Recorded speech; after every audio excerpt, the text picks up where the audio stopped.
So first up, the process of influence. So to achieve a mission, you will need to be able to influence others to join or collaborate on that mission. And there are going to be two types of people you work with. It's going to be indirect or direct, meaning you have the people that are Bob in data science, who is going to help you prepare data to better understand what's happening in your product or your world or whatever. And then you're going to have Sally, who works on your team, who is going to be someone who is a direct that is going to work with you on this different stuff. And so influence requires you to be your authentic self at work. I promise you, people can smell bullshit better than you think. People are really good at smelling bullshit. And this is why, sorry, and why is because everyone has microtells.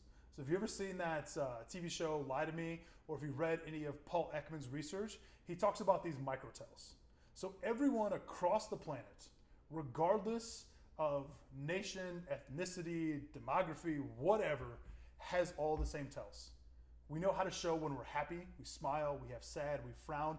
But in those larger tells of a smile, there are other components that we do with our face or our gestures or whatever that people can pick up on. You don't necessarily have to be trained in this. It's something that is built in to our DNA because it's a way in which we survived back in the day. Because we had to, for hundreds of years of our existence, know who was a friend or a foe.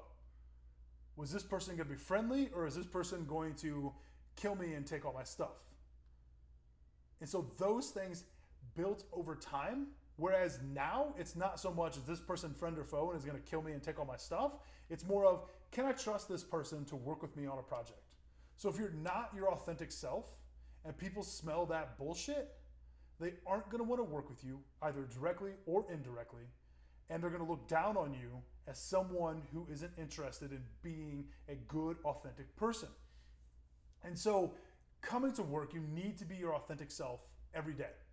And I know this is tough because as we talked about in the habit section, you tend to emulate those around you, whether it's your boss or the people on your team, whatever it is, because that's one, how you're going to start to fit in, but also what you think is needed to get yourself ahead in the company.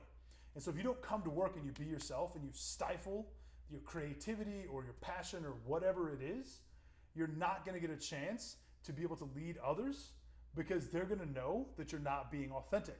And so in that being authentic, remember your why statement. Remember what it is, your why, your mission, why you personally are there, why you work for the company, why you come in and you do what you do every day. That is the easiest way for you to be authentic, is by sharing that, by being vulnerable. When you're vulnerable, other people are going to be vulnerable and they're going to desire to be around you because they know they can trust you because you are authentic.